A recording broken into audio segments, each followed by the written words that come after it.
Hey, powerful people. So, self-help is something that we hear all the time.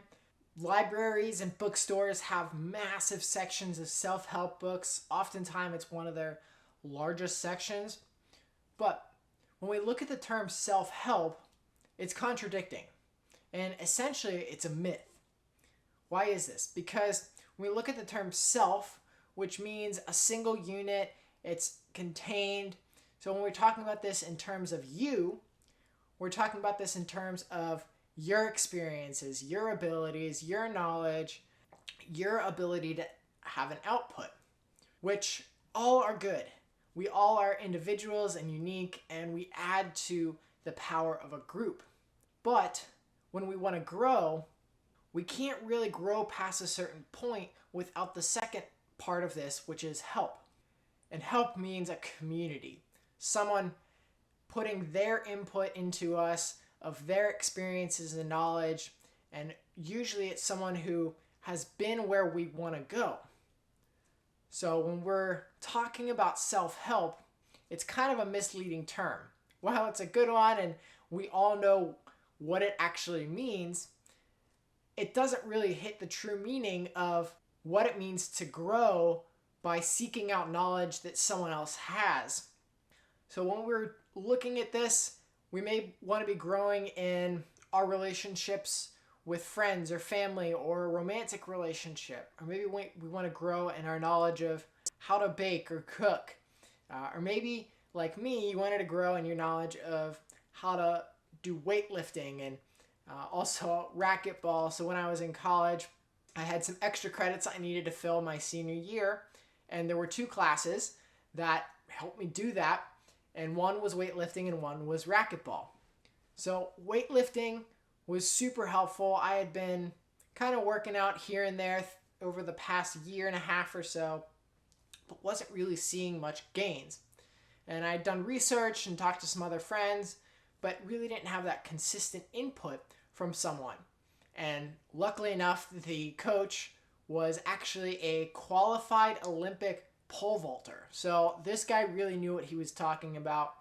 And over the course of the semester, so 4 months, I grew exponentially in those 4 months, gained so much muscle and knowledge on different techniques for certain types of lifts and systems for different types of muscle growth and strength growth.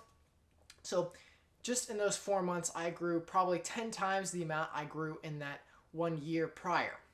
And this is because I had that constant input from someone who was experienced and was where I wanted to go.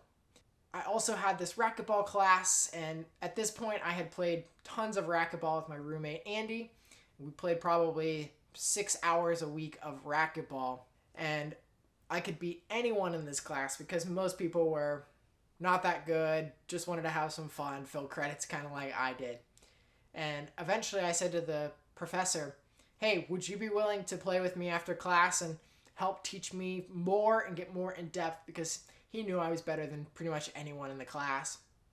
After playing him the first time where I got destroyed like 21-2, I learned a lot from him. Eventually, I was able to work my way up to losing to him 21-10, but that was after 3 games, and the dude is like 68. So I had worn him out some, but clearly it doesn't matter. He was exponentially better than I was. But through this time, I was able to learn so much more by being able to have that one-on-one interaction with him playing on the court, seeing how he played, how he moved, what his strategy was, and then he gave me really good, clear feedback after watching me and playing with me. He said, hey, stand here when you're hitting the ball and hit it into this area, or serve it like this so that it's harder for me to hit. So all of these things really helped me grow so much more in a short amount of time. And when we're wanting growth in our life, we need to have people who are truly invested in that. A lot of times people think, okay, well, I've got all these friends that can help me and keep me accountable, and yes, they can.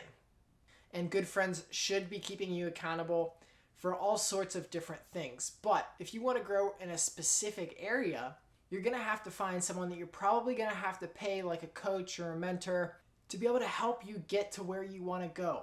And part of this is you need to be able to listen to them and intake what they're saying and then apply it. Because if we're not willing to take in honestly what they're saying and then apply it, we're not going to see the results.